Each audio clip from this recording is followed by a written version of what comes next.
ഈശോ മിശിഹായിക്ക് സ്തുതിയായിരിക്കട്ടെ. ഹല്ലേലൂയ. എന്റെ സഹോദരങ്ങളെ, കുഞ്ഞുങ്ങളെ, സുഖമാണോ? അച്ഛനൊക്കെ വേണ്ടി വല്ലതും പ്രാർത്ഥിക്കുന്നുണ്ടോ? നാളെയാണല്ലോ അല്ലേ, വ്യാഴാഴ്ച അല്ലേ? ഓക്കെ, ശരി, ക്ഷമിച്ചിരിക്കുന്നു.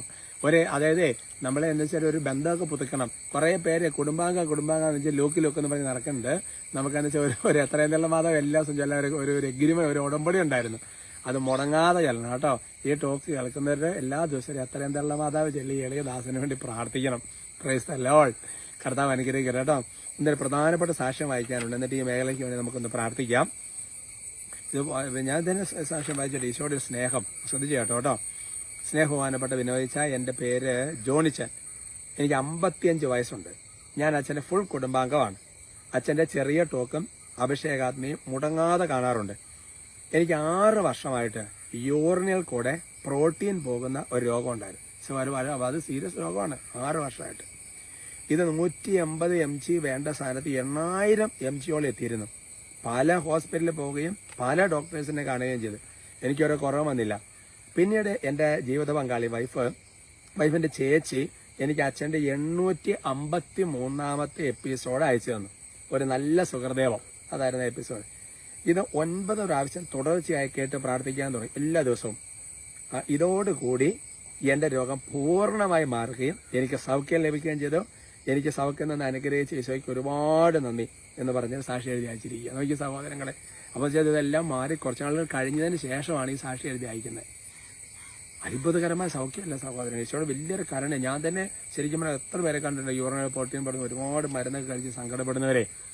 അതുകൊണ്ട് എൻ്റെ പ്രിയപ്പെട്ട സഹോദരങ്ങൾ, നമ്മൾ മനസ്സിലാക്കേണ്ടത് ഈശോയ്ക്ക് പ്രവർത്തിക്കാൻ ഒരു സിമ്പിൾ സംഗതി മതി. മനസ്സിലാകുന്നുണ്ടോ? ചിലപ്പോൾ നമുക്ക് ഉദാഹരണം ഒരു താമസിച്ചുള്ള ധ്യാനമൊക്കെ കൂടി നല്ലൊരു ഡെലിവറൻസ് പ്രാർത്ഥന കിട്ടിയാൽ നമ്മൾ ശരിയാവുള്ളൂ നമ്മൾ ചിലപ്പോൾ വിചാരിക്കും. അത് നമ്മുടെ വിചാരമാണ്. പക്ഷെ ദൈവത്തിന്റെ വിചാരം അങ്ങനെയല്ല. ചില ആൾക്കാർ അല്ലേ ധ്യാനത്തിനൊക്കെ പോകുമ്പോൾ തന്നെ അങ്ങനെ ചിന്തിക്കുന്നവരുണ്ട്. ഒന്നും കാര്യമില്ല, മെയിൻ ആൾ വരട്ടെ അല്ലേ, അല്ലെങ്കിൽ കൗൺസിലിംഗ് സമയത്ത് ശരിയാവും, ആരാധന സമയത്ത്, കുംസാരത്തിന്, അതൊക്കെ എല്ലാം പ്രധാനപ്പെട്ടതാണ്. പക്ഷെ ഈശോ ഒരാളെ തൊടുന്ന സമയം എപ്പോഴാണെന്ന് ഒരിക്കലും നമുക്ക് പറയാൻ പറ്റില്ല. അത് ഈശോയ്ക്കുള്ള ഒരു പ്രത്യേക സമയത്ത് അങ്ങോട്ട് തൊടും. എൻ്റെ പ്രിയപ്പെട്ട സഹോദരങ്ങൾ, പ്രൈസ് ദി ലോർഡ്. എന്തായാലും ഇന്ന് ഇങ്ങനത്തെ മേഖലകൾക്ക് വേണ്ടി പ്രത്യേകമായിട്ടൊന്ന് പ്രാർത്ഥിക്കാം കേട്ടോ. എൻ്റെ പ്രിയപ്പെട്ട സഹോദരൻ, ഇന്ന് നമ്മുടെ വിഷയത്തിന്റെ തലക്കെട്ട് 91ാമത്തെ സങ്കീർത്തനമാണ്. 91 സങ്കീർത്തനം എല്ലാ ദിവസവും ചെല്ലുന്നതാണ്.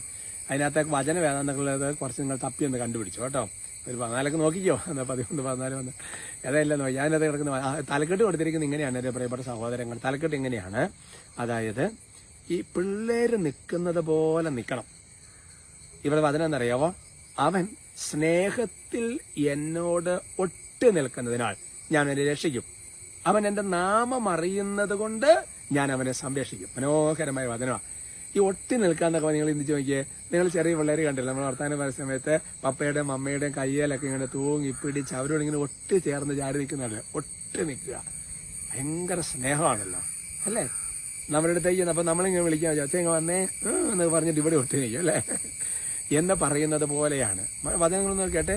ഈശോയുടെ അടുത്ത് നമുക്ക് ചിന്തിച്ച് നോക്കിയാൽ നമ്മുടെ യോഹന്നാൻ സ്ലീഹ, അവന് ഈശോ അല്ലെ ആ പെസഹ രാത്രിയിൽ അല്ലെങ്കിൽ അത്താഴ സമയത്ത് കണ്ടില്ലേ, എന്നുവെച്ചാൽ ഇങ്ങനെ ചാരി കിടക്കുക. അതിന് തിയോളജിക്കൽ വേറെ ചില അർത്ഥങ്ങളൊക്കെ ഉണ്ട്.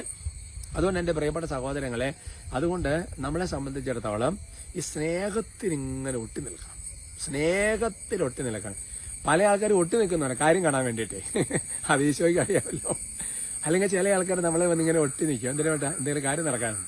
ഞാൻ ചെറുപ്പത്തിൽ അമ്മച്ചീനൊക്കെ പോയി ഇങ്ങനെ ചാക്കിട്ട് സോപ്പിട്ട് ഒട്ടി നിന്നിട്ടുണ്ട്. നമ്മൾ ചില കാര്യങ്ങൾ പിക്നിക്കിനൊക്കെ പോകാൻ വേണ്ടിയിട്ടേ. പക്ഷെ അങ്ങനെയല്ല, ഇതിനൊക്കെ പറഞ്ഞ സ്നേഹമാണ്. അങ്ങനെയാണ് ദൈവം അതുപോലെ രക്ഷിക്കും. എന്നിട്ട് പറയാ, അത് മാത്രമല്ല, അവൻ എൻ്റെ നാമം അറിയുന്നത് കൊണ്ട്, ഈശോ എന്ന നാമം അവൻ അറിയാം. യേശു എന്ന നാമം അറിയാന്ന് പറഞ്ഞാൽ ദൈവത്തെ അറിയാന്ന് തന്നെയാണ് അതിന്റെ അർത്ഥം എന്ന് പറയുന്നത്. എന്റെ നാമത്തിൽ കാത്തു സൂക്ഷിക്കുന്ന വാദനം അല്ലേ. യേശുവിന്റെ നാമത്തിലാണ് സഹായത്തിൽ. ആകാശത്തിന് കീഴിൽ മനുഷ്യർ രക്ഷയ്ക്ക് വേണ്ടി നൽകപ്പെട്ട ഏകനാമം യേശുവിന്റെ നാമം. സ്വർഗം തുറക്കപ്പെടുന്ന നാമം യേശുവിന്റെ നാമം. സാത്താൻ ഇടിമണ്ണിൽ കൊണ്ട് നിബന്ധിക്കുന്ന നാമം യേശുവിന്റെ നാമം. അപ്പോസ്തലന്മാർ യേശുവിന്റെ നാമത്തിലാണ് ശുശ്രൂഷ ചെയ്യുന്നത്. വിടുതൽ സംഭവിക്കുകയല്ല. അതുകൊണ്ട് അത് അറിയുന്നത് കൊണ്ട് സംരക്ഷിക്കപ്പെടുമെന്ന് അറിയാം. ഇപ്പൊ ഈ ചെയ്യേണ്ട കാര്യം തന്നെ ചിന്തിച്ച് നോക്കി അല്ലേ. വളരെ ഇത്രയും രോഗമൊക്കെ പോയി, ഇനിയിപ്പോ ഈ കുഞ്ഞിട്ട് നോക്കി അച്ഛൻ ഇങ്ങനെ ആവൂ എന്നൊക്കെ പറഞ്ഞിട്ട് പിന്നെ അതൊരു വചനം പറഞ്ഞാൽ ഇതിനകത്തേക്ക് സൗഖ്യം പ്രാപിക്കുമോ? അങ്ങനെയല്ലല്ലോ. ഈശോയുള്ള സ്നേഹത്തിൽ അങ്ങോട്ട് 9 പ്രാവശ്യം വിശ്വാസിച്ച് അല്ലേ ഈശോ പ്രവർത്തിച്ചില്ലേ. അതൊരു സ്നേഹത്തിൽ ഒട്ടി നിൽക്കണം. ഈശോ എന്ന നാമത്തെ എത്രമാത്രം അല്ലേ. അത് പ്രധാനപ്പെട്ട സംഗതി. ഈശോ എന്ന നാമം, യേശു എന്ന നാമം, യേശു എന്ന നാമം. Praise the Lord. പഴയ പാട്ടൊക്കെ അല്ലേ, ശ്രീയേശുനാമം അതിശയനാമം ഒക്കെ അല്ലേ, അതൊക്കെ ഇങ്ങനെ പാടി അങ്ങ് പ്രാർത്ഥിച്ചോ അല്ലേ. രക്ഷയ്ക്ക് വേണ്ടി നൽകപ്പെട്ട ഏകനാമം. ഇങ്ങനെ പറഞ്ഞു പോയാൽ കുറച്ച് സമയം വൈകും. അത് നമുക്ക് അവസാനിപ്പിച്ചേക്കാം. സ്തുതിക്കാവോ? Hallelujah, hallelujah. നന്നായി സ്തുതിക്കാം. ഈശോയെ ഞങ്ങൾ അങ്ങനെ സ്തുതിക്കുന്നു, ആരാധിക്കുന്നു, നന്ദി പറയുന്നു.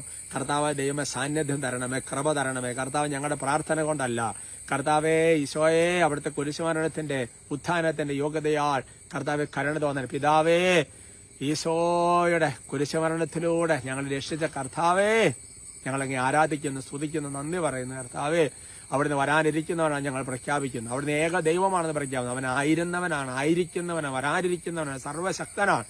കർത്താവായ ദൈവം അവിടുന്ന് വീണ്ടും വരും. അവിടുന്ന് പരിശുദ്ധനാണ്, അവിടുന്ന് പരിശുദ്ധനാണ്. യേശു കർത്താവ് ഏറ്റുപറയുന്ന കർത്താവേ, എന്റെ കർത്താവായ ദൈവമേ ശക്തമായ അഭിഷേകം ചെയ്യണം കർത്താവ്. ഈ ഡെലിവറൻസ് പ്രാർത്ഥനയുടെ സമയത്ത് നന്നായി ജനം സ്തുതിച്ചുകൊണ്ടിരിക്കുന്ന സമയത്ത് സ്വർഗത്തിൽ നിന്ന് ഇടിമിന്നൽ പോലെ ദൈവശക്തി ആവശ്യിക്കട്ടെ. ദൂതന്മാരെ ഇപ്പോൾ സ്തുതിച്ചുകൊണ്ടിരിക്കുന്ന ഓരോരുത്തരത്തേക്ക് പറന്നിറങ്ങണമേ. സ്വർഗത്തിന് മുഴുവൻ പ്രാർത്ഥന ഇപ്പോൾ സ്തുതിക്കുന്നവരുടെ നേരെ തിരിയട്ടെ എന്ന് മധ്യസ്ഥം ജോയൽ 2:17 മധ്യസ്ഥം വെച്ച് പ്രാർത്ഥിക്കുക. കർത്താവായ ദൈവം അങ്ങ് എനിക്ക് അങ്ങ് നൽകി ശുശ്രൂഷയുടെ കൃപകൾ ഉപയോഗിച്ച്, പൗരോഹിത്യമെന്ന ധ്യാനത്തിന്റെ കൃപ ഉപയോഗിച്ച് അർപ്പിച്ച വിശുദ്ധ കുർബാനയുടെ യോഗ്യതയാൽ കർത്താവായ യേശുവിന്റെ നാമത്താൽ, യേശുവിന്റെ രക്തത്താൽ, യേശുവിന്റെ വചനത്താൽ, യേശുവിന്റെ കുരിശിന്റെ അടുത്ത് പൊന്നോമന മക്കളെ ആശീർവദിക്കുന്നു. പ്രത്യേകിച്ച് യൂറിനിലൂടെ പ്രോട്ടീനൊക്കെ പോയി ഒരുപാട് ആൽബൻ അങ്ങനെ ഒരുപാട് തരത്തിൽ കർത്താവെ ജീവിതത്തോട് പൊരുതി കർത്താവെ മല്ലടിച്ച് കർത്താവെ മറടുത്ത് അതുപോലത്തെ വിഷം അനുഭവിക്കുന്ന ഓരോരുത്തരുടെ ശരീരത്തോട് ഇപ്പൊ യേശുവിന്റെ നാമത്തെ കൽപ്പിക്കുന്നു, നീ സൗഖ്യം പ്രാപിക്കുക. നിന്റെ വിശ്വാസം നിന്നെ രക്ഷിക്കട്ടെ.